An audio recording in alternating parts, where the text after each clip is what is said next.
Okay, eto. Pag-usapan natin, paano kung may kaso ka na para bawiin ang isang lupa, pero gusto mo pa ring sumali, makialam sa ibang kaso tungkol din sa lupang yon? Pwede ba yon?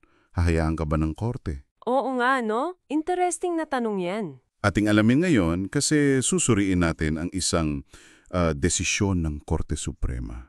Ito yung tungkol sa intervention o pakikialam sa kaso ng iba.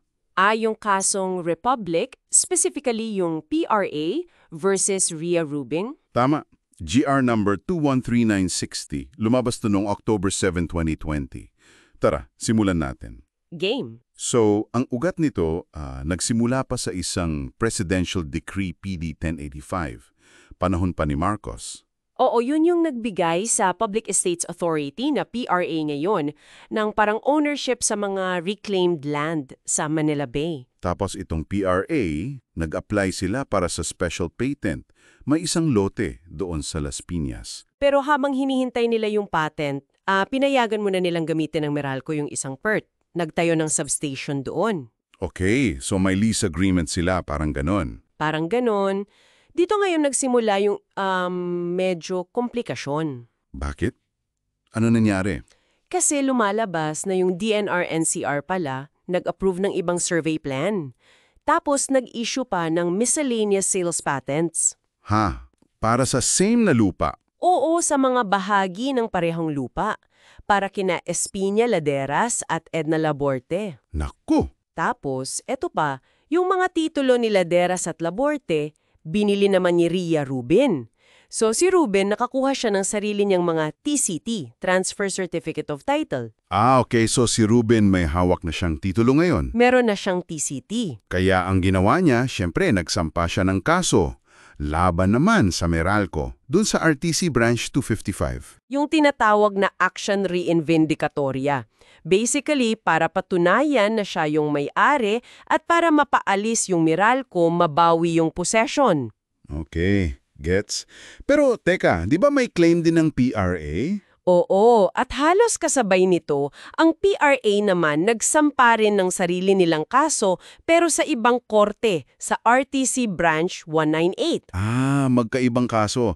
Ano yung kaso nila? Yung sa PRA, ang hadap nila ipawalang bisa yung mga titulo ni Rubin at ibalik yung lupa sa gobyerno. Reversion ang tawag doon. Okay, so dalawang kaso, magkaibang korte, parehong lupa ang pinag-uusapan. Medyo magulo nga. Oo, medyo. At dito na ngayon papasok yung issue ng intervention. Kasi yung PRA, nag-file sila ng motion. Gusto nilang sumali doon sa kaso ni Rubin laban sa Meralco, yung nasa Branch 255. Yun nga. Ang katwiran nila, sila daw yung tunay na may-ari at apektado sila kasi sila yung nagpapaupa sa Meralco. May legal interest daw sila. Makes sense naman yung argument nila na apektado sila. Pero anong sabi ni Ruben? Pumayag ba siya? Ay, hindi. Tumutol si Rubin syempre. Ang dami niyang arguments eh. Una, sabi niya wala pa namang patent or titulo yung PRA, so parang kulang pa yung legal interest nila.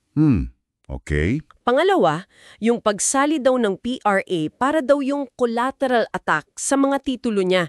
Hindi daw yun yung tamang venue para questionin yung TCT niya. May punto. Ano pa? Pangatlo, sabi niya magiging forum shopping daw. Kasi, di ba may hiwalay na ngang kaso yung PRA sa Branch 198 para sa reversion?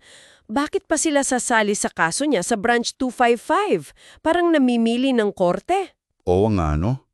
So, ano ang naging desisyon ng RTC Branch 255 dito sa motion to intervene ng PRA? Hindi pinayagan.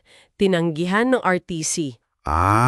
Tinanggihan. Bakit daw? Ang main reason ng RTC at pati ng Court of Appeals nung umakyat doon, meron na ngang hiwalay na kaso si PRA, yung reversion case sa Branch 198. So, doon daw dapat? Oo, doon daw nila pwedeng protektahan yung interest nila fully. Sabi pa nila, kung papayagan pa yung intervention, baka lalo lang humaba yung aso ni Ruben, magkaroon ng delay, at baka magkagulo pa. Paanong magkagulo? Kasi posibleng magkaiba yung maging desisyon ng Branch 255 at Branch 198 tungkol sa kung sino talaga ang may-ari. Kaya nga actually yung Branch 255 sinususpende muna nila yung proceeding sa kaso ni Ruben. Hinintay muna nila yung mangyayari sa kabilang kaso. Oo, para maiwasan yung conflict. Hinintay nila yung final decision doon sa reversion case sa Branch 198. Okay. So, hindi pa rin kontento ang PRA umakyat sila sa Korte Suprema. Umabot sa Supreme Court. Yung tanong, tama ba yung pag-deny ng RTC at CA sa intervention ng PRA? At ano ang hatol ng Korte Suprema? Pinagtibay nila yung desisyon ng CA. Basically, tama daw na hindi pinayagan yung intervention. Talaga? Pero di ba may legal interest naman talaga ang PRA? Sila yung original claimant, sila nagpapa-reclaim, sila nagpapaupa sa Meralco. Oo, at kinilala yon ng Korte Suprema. Sabi nila, totoo, merong legal interest ang PRA. Pasok yon sa unang requirement para sa intervention. Bakit hindi pa rin pinayagan? Ano yung kulang? Kasi may pangalawang requirement. Hindi lang sapat na may legal interest ka. Kailangan din na yung karapatan mo hindi kayang protektahan sa ibang hiwalay na kaso or proceeding. Okay. Dalawa pala dapat. Oo, parang dalawang susi. Kailangan mo pareho. Yung susi ng legal interests, tapos yung susi ng walang ibang paraan. At sa kasong ito? Hawak ng PRA yung unang susi, yung legal interest. Pero yung pangalawang susi, hindi. Kasi nga, meron ng ibang kaso, yung reversion case sa Branch 198, kung saan directly nilang pinaglalabanan yung ownership nila laban kay Ruben. So, sapat na yung isang kaso na yun para protektahan sila? Exactly. Sapat na raw yun.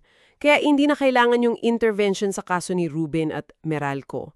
Tama lang daw yung ginawa ng RTC na isuspende yung kaso at hintayin yung resulta ng isa para maiwasan yung magkasalumat na hatol. Malinaw.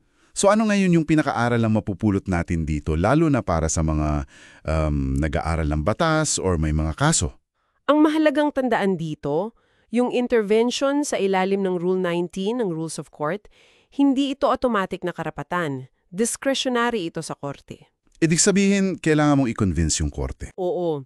Kailangan mong ipakita, una, na may legal kang interes.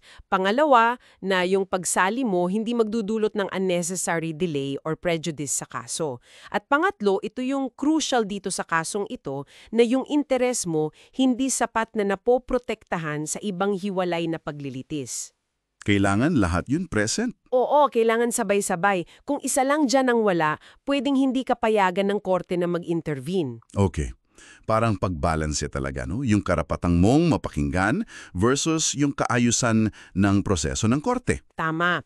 Pagbalanse talaga yan. Karapatan ng may interes na sumali versus yung pangangailangan na efficient at maayos ang takbo ng mga kaso. Lalo na kung ganito, maraming related na issue sa iba't ibang korte. Kaya ito siguro yung tanong na maiiwan natin sa mga nakikinig. Para sa'yo, kailan ba dapat payagan ng isang tao o ahensya na makisawsaw sa kaso ng iba? At kailan mas practical o mas tama na sabihin na lang na, teka muna, may sarili ka namang kaso, doon mo na lang ipaglaban yan? Ano sa tingin mo?